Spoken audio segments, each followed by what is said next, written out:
And that's so stupid that I'm left speechless. I would actually ban him from making any appearances at all, because every time he shows up somewhere, something goes wrong. I couldn't have summed it up any better. The newspapers are full of coverage of it. The situation is so extremely precarious by now, and I mean absolutely to the max. You can't let this man, Friedrich Merz, speak publicly anywhere anymore, because otherwise he'll make sure the AfD gets an absolute majority government in Saxony-Anhalt and also in Mecklenburg-Vorpommern. So they've decided to keep deceiving the citizens, to mislead, trick, lie to, and fool them. This came up this morning, and Ulrich Jörges is speaking plainly again. He did his research quite well.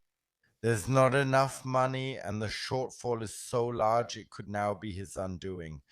And if you'd like to support this channel, I'd be really happy about a like and a subscription. Roll the clip. Yes, I can't shake the suspicion that, contrary to all promises, we won't see the pension reform before the parliamentary summer break on July 10th.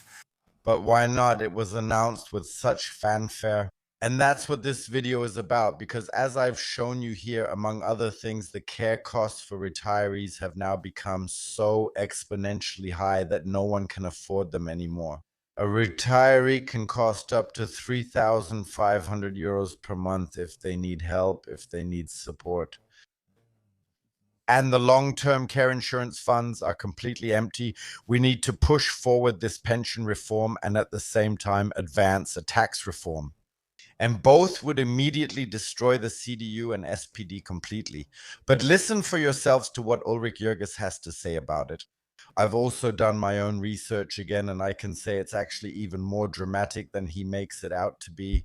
It will probably be at the beginning of July. And I really can't imagine that such a complicated topic as pension reform could be dealt with in a single session like that. I think there's a strategy behind it too. They don't want to pass something like that before the 3 state elections in September. And that's why I say it won't happen at all. Not at all. Why not? First of all, we have Saxony-Anhalt, Mecklenburg-Western Pomerania, and Berlin. After that, there's a short grace period and, of course, the winter break again. Yes, Germans have to go to work while the politicians take their winter break. And then North Rhine-Westphalia and Lower Saxony are coming up again, and that's when things get really exciting. Saarland will also be included. That means there's no window for reforms here either, because there's panic, especially within the SPD, that the AfD could, for example, end up in charge of the Interior Ministry. Meanwhile, all these federal states I just mentioned are seeing the CDU lose a lot of votes, or the AfD is gaining some. You can now interpret that yourself according to the Habeck's law. The votes aren't gone. However, now we have a completely clear stretch, and that's the scenario until Bavaria comes. That is the year after next. And then it will only get a bit quieter again. And especially in Bavaria, of course, they're already watching closely. That's where the decision could be made. Will the CSU even make it through the next election, or will they fall below the 5% threshold? And at the latest, that's when the CSU-CDU union will be completely history. If the CDU-CSU bloc drags this out, a lot of voters will get angry and switch to the AfD. They don't want to risk that. That's why they'll try to approach it carefully. They'll say we need to revisit this over the summer and return after the state elections. That way you could actually dial down your own paranoia a bit, especially those from the SPD, because for Manuela Schwesig in Mecklenburg-Vorpommern, everything is on the line.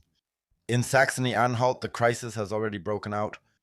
The AfD must not be allowed to have any access to the Interior Ministry under any circumstances. If you were to ask me, for example, I would claim that illegal means were used to try to destroy an opposition party, which is now on the verge of an absolute majority. And for exactly this reason, so many things could come to light that there would be a real shake-up here in Germany. Just imagine if these messages were made public, that illegal means which go against the constitution were used to try to destroy an opposition party in Germany. And I'm not talking about voters here in Germany, but about our strategic partners all over the world.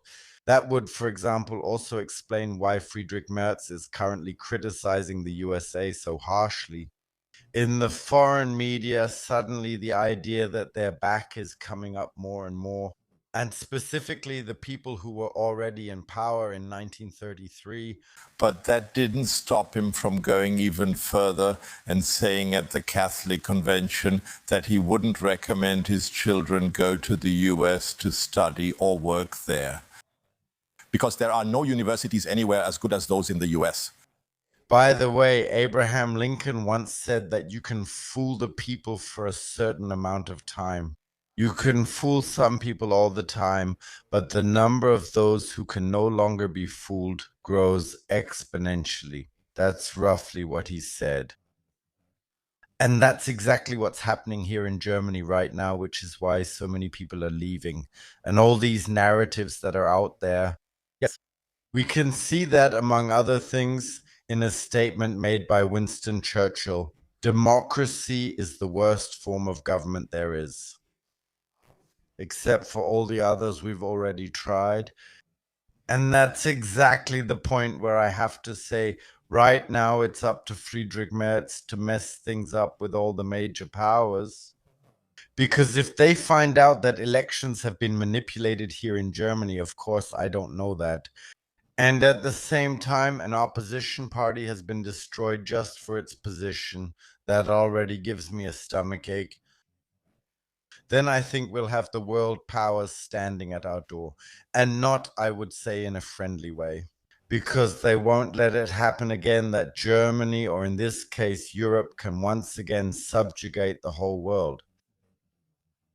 Instead, they will cut us off strategically, which, by the way, Ulrich Jörges also definitely confirms here. Folks, he realized what he'd gone and said again.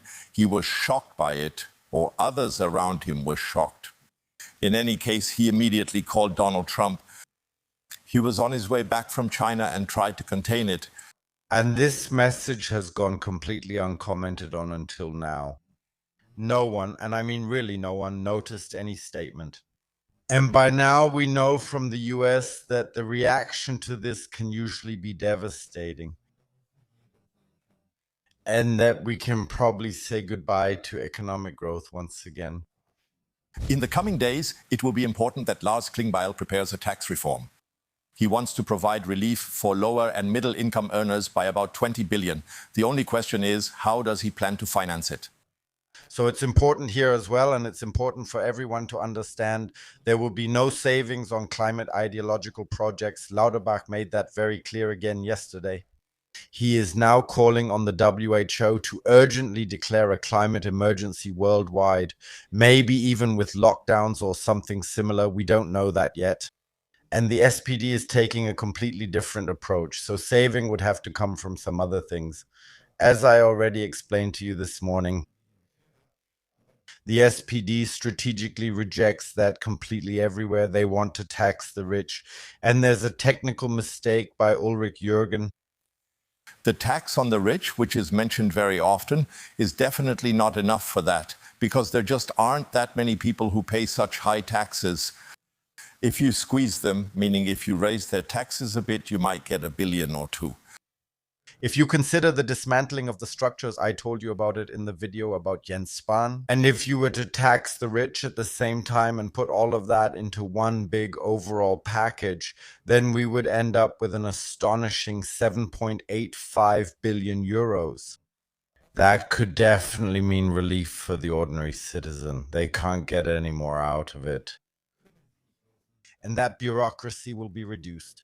I'll only believe it the day I see it, when someone in the Bundestag stands up and says, we're actually cutting down the bureaucracy now. However, as far as I know, it's actually being massively expanded at the moment, especially in areas like financial administration, tax enforcement, customs, and also the municipalities. That's why I'm wondering at this point, which is extremely important to me, where exactly do they actually want to save money? Where can you especially save money? I wouldn't necessarily want to save on the railway. It's always running late anyway. But maybe they're assuming that next year they might actually turn a profit. But those don't really form the basis of the whole thing. They just mean that maybe people have placed bets on it. That's nowhere near enough. And if you touch the top tax rate, you're hitting the entire small business sector and even the Chancellor himself. And of course, the employees of public broadcasting who probably wouldn't like that either, like Markus Lanz, for example. But if you hit the small business sector here in Germany, I know one thing. Then we've completed deindustrialization in Germany. And to take it a step further, Germany will fall into a depression and we won't get out of it so quickly. Because the point where we are right now, the reason everyone is clinging to it is this low economic growth that we have. If that collapses, then a depression will soon come to Germany. And in a depression, people are simply no longer willing to work, or maybe, how should I put it, even go to work at all. That has cost many countries, I really have to say, their prosperity. Countries that today, for example, are third world countries. He has repeatedly promised this is out of the question. If he changes his mind again, he should just leave. Then his credibility will be completely destroyed. What credibility? Friedrich Merz's? Where does he still have any credibility? The only thing I still believe from him as of today, and even that could change this afternoon, is that he's sticking to the firewall or blood wall. By now, you could almost call it that here in Germany. The only thing I believe about him is that he absolutely wants to be chancellor. Everything else, well, he's already lied, cheated, or talked nonsense enough that people here in Germany just don't believe him anymore, which is also becoming clear in a lot of recent polls. Nobody wants to see this person anymore. That's why, for example, on the left, there's this wake-up call with the Merzleg. Ah, yes. Which, by the way, is being communicated here very clearly and loudly. A chancellor who has now also been invited to the Catholic Church gathering, and when he left, people kept shouting at him, "Resign, resign, resign." And he keeps walking and waves to the people. That's how out of touch this chancellor is, and I could imagine that he might cave in. But at the latest, then, that's history. Because then it could happen that people eventually don't want to work here anymore, and that small and medium-sized businesses will collapse. Because companies and businesses will be closed, just like it was back then in the Weimar Republic, for example.